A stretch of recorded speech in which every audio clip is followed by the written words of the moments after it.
This is my fourth um, article. It is including students with personal care needs, including students with personal care needs and physical needs, a discussion of how attitudes of school and college staff impact effective educational inclusion. Um, this article explores different ways in which inclusion is interpreted in the context of students who have personal care and physical needs. That varies according to professional and rural orientations. The author gathers a view of practitioners in schools and colleagues as well as those working in local authority settings. The findings indicate variations in the level of willingness to include these students and suggest a need to greater consistency in approaching the needs of such young people are to be met. Introduction. I began my research in 2000. Oh, this is by Carol Holstenholm. This is page 1 out of 6. I began my research in 2005 while working as a teacher in a special school in a small authority, LA. Where my research was based, the aim of being to explore the experiences and perspectives of inclusions of various professional stakeholders in one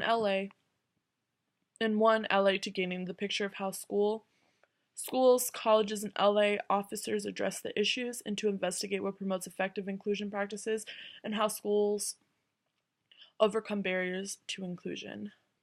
I wanted to investigate whether there was a common understanding of inclusion, whether there are different relationships between educational policy and practice, and what the schools and colleges are doing to implement inclusive practices, and what are perceived obstacles when to achieving inclusion. The research focuses a range of settings, including the 2 LA colleges and 3 special schools and 1 pupil referral unit, 12 primary and 6 secondary schools, while also including LA officers, specialist teachers, and consultants as to give an overall picture of working practices and policies that are not just focused in one setting, and the evolving of issues emerge from the evidence and the illustrative case study data, seen as an important either the promotion of effective inclusion practice or as a barrier to inclusion, definition, attitudes training, behavior management, and parent partnership. The issue emerged when discussing attitudes was that of addressing the personal care and physical need of students, which I will now expand upon, particularly in relation of the 2 colleges, with the aim of giving participants a voice. Staff attitudes. Still page 1. Teacher attitudes are seen as a key factor in effective inclusion practices in the literature of inclusion. Cargeton, 1999, Lipsky and Gardner, 2004, Golder, 2005, Allen, 2006, Haustatter, 2007, Lindsay, 2007. As a researcher and teacher, I would extend this to include all adults working across educational settings and also parents.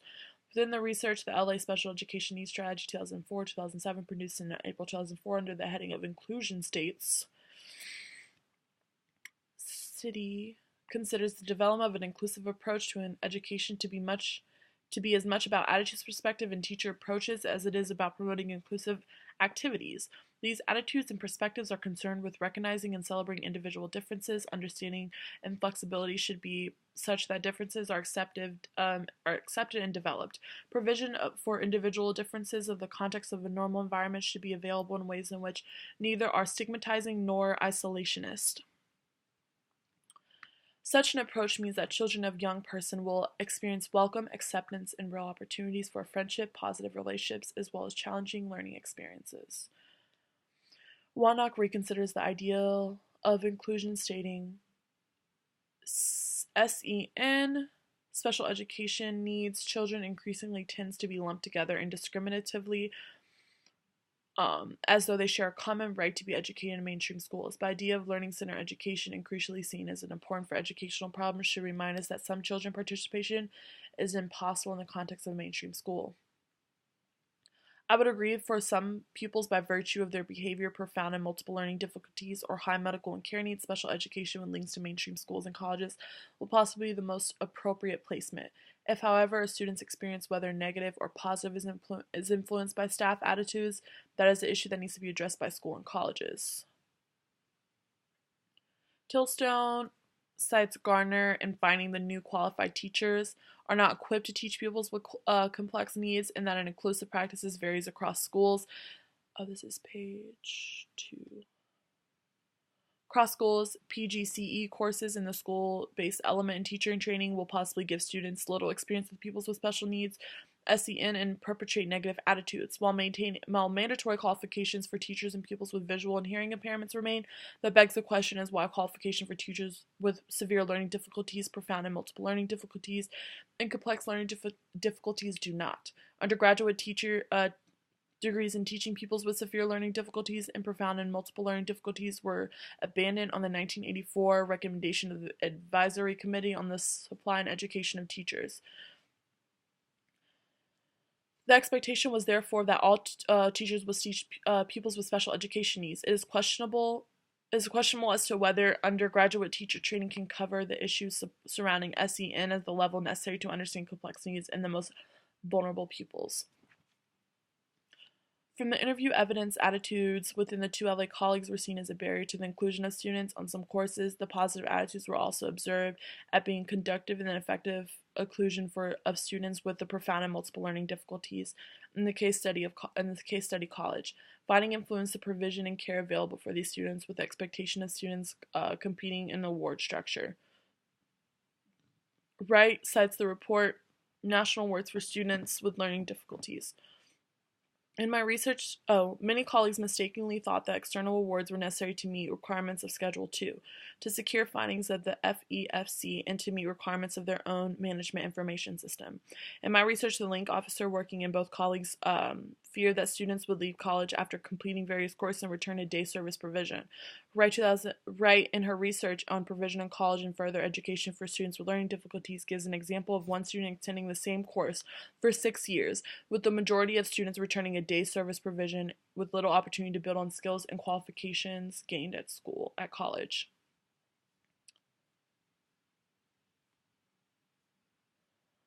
Addressing personal care and physical needs, some key issues. Within the research across the settings in their interviews, including all college participants, stated that negative attitudes were seen as a barrier to inclusion, or that positive attitudes help promote effective inclusion.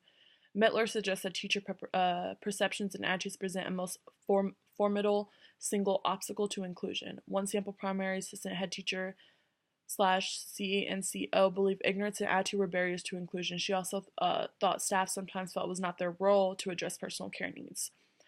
Quote, and she quotes, "I think the biggest issue we have soiling children who soil themselves in primary school. The reaction usually is, well, that we're here to deal with that. And I think it's very difficult to get the balance between a primary school and a place for education, and a primary place is a place for whole child development. The school was working with staff to address this issue with references to personal care needs. One sample secondary school teaching assistant, when discussing a student who had permanent use of wheelchair, stated, TA, we have a chair lift and a normal lift, but she'll stay in her wheelchair all day. And then someone replied, and don't you use a hoist in the toilet? TA, no, she tends to not go all day, and if she does, she cannot move herself on the toilet, so we don't need to use a hoist. This was not expressed as a barrier, and it was obviously not an issue for the TA. One has to question, however, whether the student was actually asked if she needed to use the toilet, and whether she felt that she had to ask if the staff were not concerned that she could spend all day in the wheelchair and not need the toilet. As a teacher of students with high physical needs, I would seriously question such practice. Contrary to this, within the case study secondary school, the Learning Support Department was observed as a place for students to meet break times and have time and space to get out of wheelchairs and use disabled toilets. Not only did this department have excellent facilities, but the staff were also obviously very happy to address personal care and physical needs. Severity of needs has been found to influence teachers' disposition towards inclusion. Avramidis and Norwich cited in Nut, Brown, and colleague.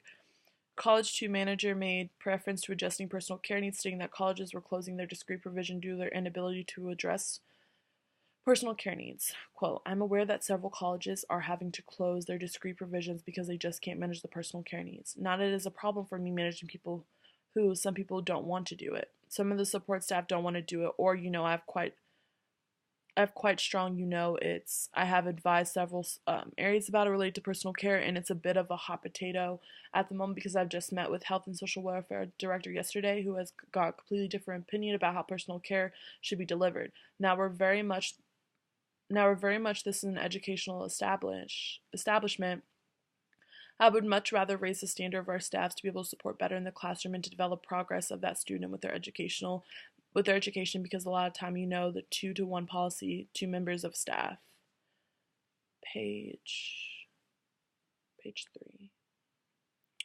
The manager went on to say, which road do we go down? We are carriers and we are educational support staff in there. It's an overlap to make sure the dignity and everything is maintaining. Again, there's arguments to and from. If you are working with a student in a lesson, it is appropriate for you to take them to the toilet. Some people feel very uncomfortable with that. Some students do. Some staffs do. So it is something that, plus our resources are so finite.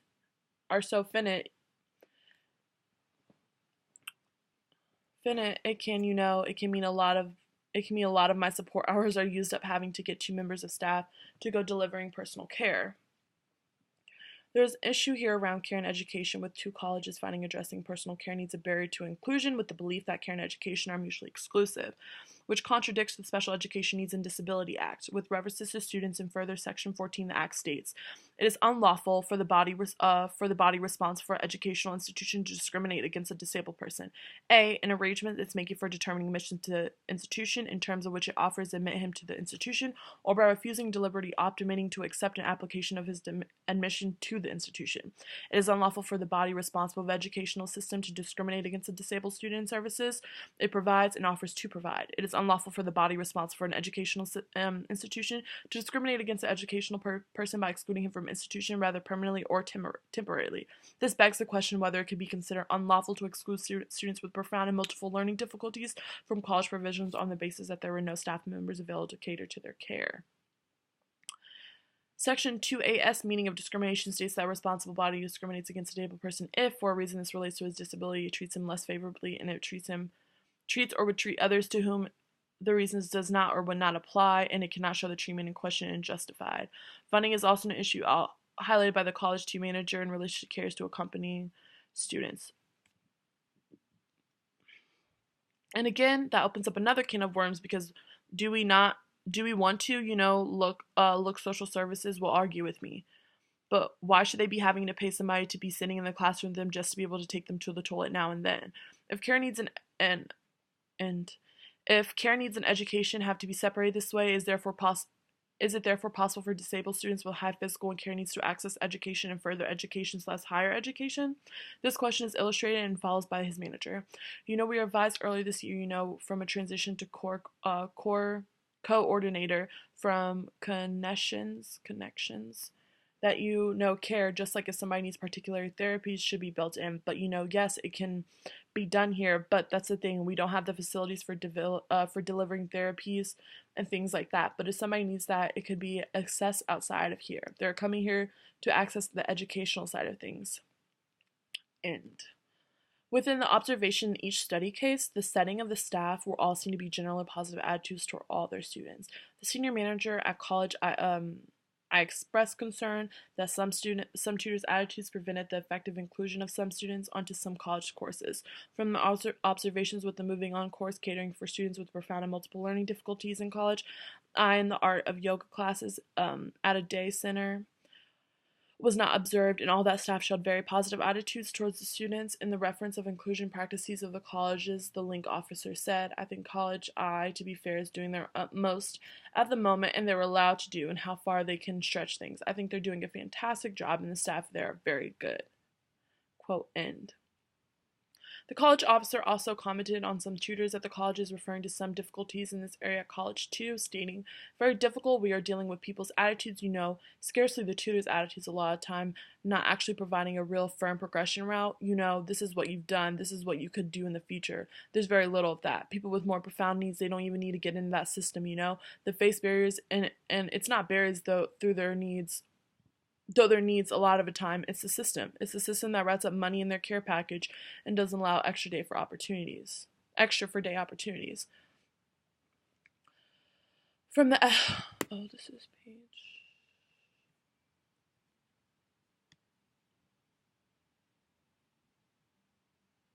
page 3.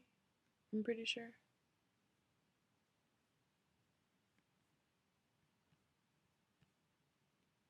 One, two.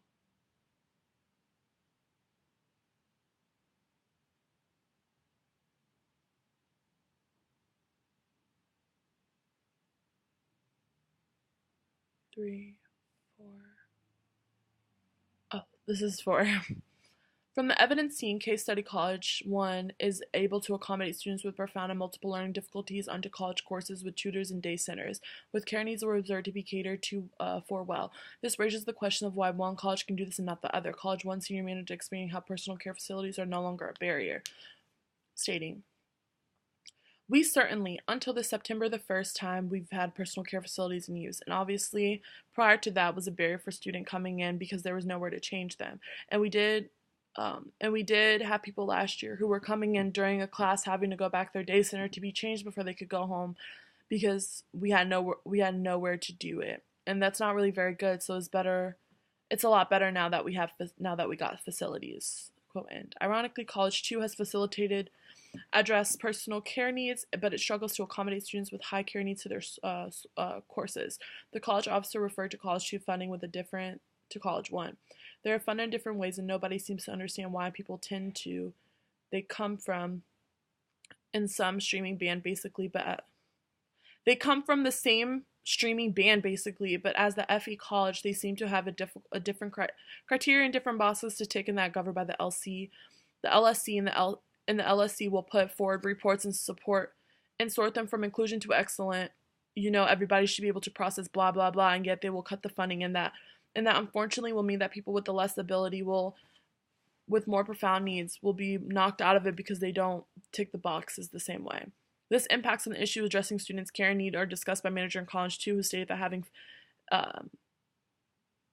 finite resources restricted to release of support staff and for the classroom addresses these needs. This is an inclusion that's being addressed to Case Study 1, where from observation in college and day center sessions, student care needs are addressed happily by the staff, which care and concern shown by the staff are altered activities to accommodate individual students following the information given them by parents or carers. For example, one student who is unwell who has been awake since 2 a.m. so she was allowed to sleep after her gastro feed and set up at lunchtime. Students were hoisted up by their wheelchairs to have personal care needs addressed and to allow them to have time with their chairs use a trolley. The observation was the sharp crunch was just described at College 2 by senior manager. "We have a student that needed to come out of her wheelchair every 2 hours. We can't cope with that. We can only offer short bursts in college because we can't offer her a room where she can get out of her wheelchair and lie on the floor because that would take classroom away from the others. The fact that the senior manager would consider it appropriate for a student with such high physical needs to lie on the floor is very worrying. Physical space was not observed as an issue at College 1 with good use of equipment such as trolleys. Students addresses physical and care needs with dignity, staff showing a willingness to care for those needs. Cerner referred to above has been excellent course of college at College 1 for the last 2 years." Conclusion. Having examined the literature relating to additional factors, I can concur that the critical factor of determining whether schools and colleagues move forward effectively to provide for diversity. My own experience as both a teacher and researcher indicates that some staff have adopted a more welcoming approach to students with special education needs and high care needs, and that this is a critical first step to develop an inclusive ethos. I agree that the findings of Silverman 2002 that a positive attitude is critical in enabling students to move forward to implement inclusive policies.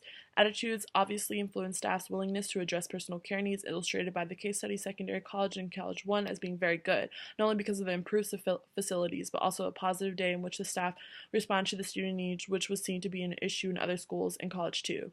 The beliefs of staff that is not their role to address personal needs in the lack of concern in one sample secondary school, that one student could spend all day in her wheelchair and not need to use a tool is an issue that concerns me greatly. The consequence of colleges' reluctance to express inability to address the needs of those students who need support in this area would be a closure of courses for students with profound multiple learning difficulties and high physical needs. A consistent approach across the LA towards addressing personal care and physical needs is necessary to ensure that all pupils and students receiving appropriate provision and there are equality of opportunity. There was a particularly evident in the 2 colleges in my own research where education care need was not seen or addressed in the same way, with the danger of becoming mutually exclusive in one setting or over another and preventing some students from attending courses appropriate to their educational needs. Page 7.